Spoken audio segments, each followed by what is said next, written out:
Title Update 1 is the first of many major game updates that aim to add new content, improve on existing features, and make necessary amendments such as gameplay tweaks, performance issues, and more. While I would say additional updates to an already amazing game is icing on the cake that many other AAA titles don't get, others may feel, and may be right, in saying that some of these updates should have been in the game from the start and that they are absolutely necessary for the game's health. Now we have TU1 in our hands, join me as I discuss the positives, negatives, and everything in between so far. Let's start off by addressing what I deem to be the most important thing and that you guys probably want to hear about more. What core new content did we get to engage with this update?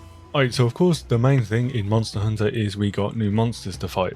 Now of course that is very positive, however we also only got 2. One of which being Zul'Shia, which we of course already did fight in low rank. Monster Hunter World's roster was already considerably small compared to a lot of other titles in the franchise, so I think a lot of players likely had expectations that they would add more monsters or that the gameplay format would get quite a big shake up moving forward in the updates.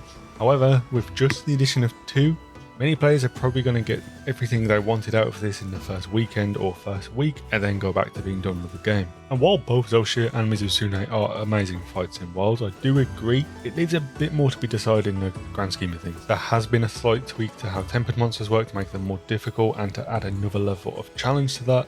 And while players will enjoy that, ultimately it doesn't change the core gameplay loop at all.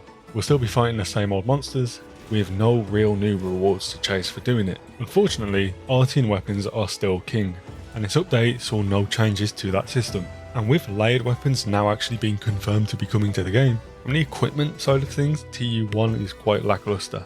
The Zul'Shia longsword is viable, as is every weapon to be fair, but specifically in regards to the longsword, as that is what I've experimented with, it is a very strong weapon that will surpass maybe a lot of bad roll Artian weapons, but in the long run it still loses out to a god roll. As such, I'm sure you can imagine Mizusune's weapon is then also just not really worth it. It does tie into the armor sets, but again, Mizusune's armor set is just not good at all really, and its unique set of bubbly dance, while it is something interesting a new player can have fun with, if you're looking for high damage, you're not going to really indulge in that. And Zul'Shia does have a couple of good armor pieces that I am now using, as you may have seen in my previous build video I uploaded yesterday. For the most part though, the meta has remained unchanged.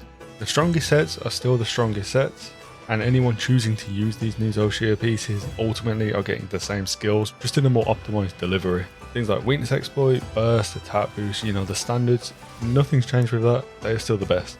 So in terms of theory crafting builds, still at square one. Maybe this will change when Arc Tempered finally gets here, but as mentioned, Arc Tempered right out isn't in the game yet and we won't get it until towards the end of the month. Again, I personally would wager that the Arcane system is going to get further amendments and updates in the future title updates. In terms of equipment and armor, I am a bit worried. It seems like the meta we have now is going to remain the meta pretty much until expansion. And this could change, and I'm hopeful for it. Arc Tempered seem to be the absolute way of doing that. We'll have to see what Capcom are cooking up in that aspect. One of the things I was hopeful for with TU1 was further story updates, as we kind of were left on a little bit of a cliffhanger with a lot of questions left unanswered. And while we got a small tidbit of more info regarding Zul'Shia, it doesn't add any speculation really. If anything, this almost felt like their way of saying, we're still going to do something with this story, so just wait for it. Not here yet, but at some point you're going to get more answers, so be ready for it.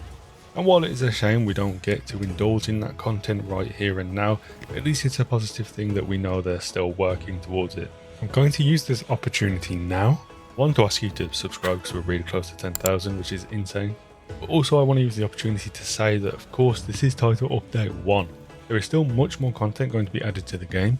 This is only the start. However, this point is going to get a bit more important as we move forward. One core example of this is the arena system. This is a returning feature from previous titles such as Monster Hunter World and Rise. They do of course go even further back beyond that, but I know them from those games. Largely speaking, they remain the exact same. However, we do now have the Challenge Arena quest, which pits you against other players globally to compete for a spot on a leaderboard. Getting a high placement then gets you additional rewards to flex basically your skill, which I think is super healthy for the game and the online community. It's going to give players a reason to come back and try and keep grinding out these quests every time they get added, and largely it's just a positive change that I can't complain on. The leaderboard though is filled with hackers at the moment. Yeah, I'm sure that's legit, people getting 9-second times, but do know Capcom have already addressed this, saying they're aware of these issues and that they are going to ban every player that has a suspicious time, implying they cheated or exploited a bug. There's not many arena quests we can engage with at present outside of this anyway, and personally speaking I was never really a huge fan of these. In general though, I think this extra content is better than not having it. Players that enjoy it can go deal with it, players that don't have to. I very much get the impression this was something that maybe they wanted in base game but didn't quite have the resources to prioritise it, which I'm tempted to say is a key theme for this whole update. Prime example being the new gathering hub. The team did a really good job designing this place. It's arguably the best gathering hub I've personally seen. There's mini games to indulge in such as barrel bowling, which I am a bit addicted to. It's a great fun layout with some hidden little secrets and Easter eggs. The diva singing at night just adds this community feel and a dynamic change to the hub. And overall I don't see anyone complaining about it. But in a similar vein to arenas, this was likely something we were meant to get in base game, but due to the tight schedule and running out of time and resources, it had to be pushed back a little further. At the end of the day, if pushing back features such as this means that we got a better core game, I'm completely happy with that. I mean, it's a shame if the game had a couple extra months left to cook. They could have had this in base game, and Title Update 1 could be something much more. But at the end of the day, the Capcom team are only human. There's only so much they can do with the time given. Is this more of a reflection on the gaming industry? Possibly. I do also think we as players need to learn to be a bit more patient.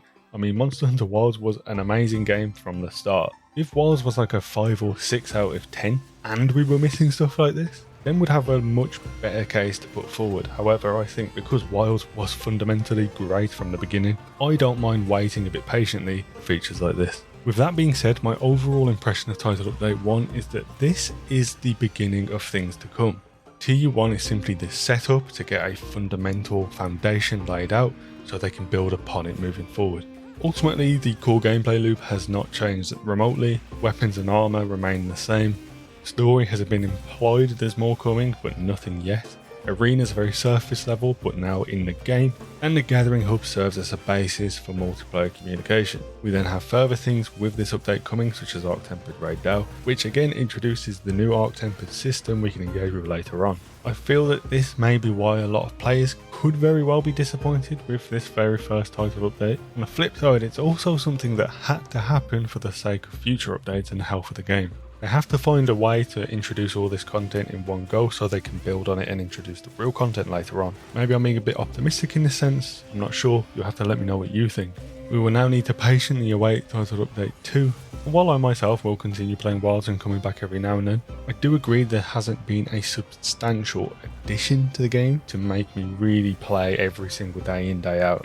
But I'm not complaining. Wilds is an amazing game, it's undoubtedly going to be my game of the year. So being able to come back every now and then with a fresh new change or addition, I'll take it. Again, let me know what you think about this update in the comment section down below. Has it reached your expectations or has it left more to be desired? As mentioned earlier on, I'm super close to 10,000 subs, and so your support in helping me reach that is greatly appreciated. Thanks for watching.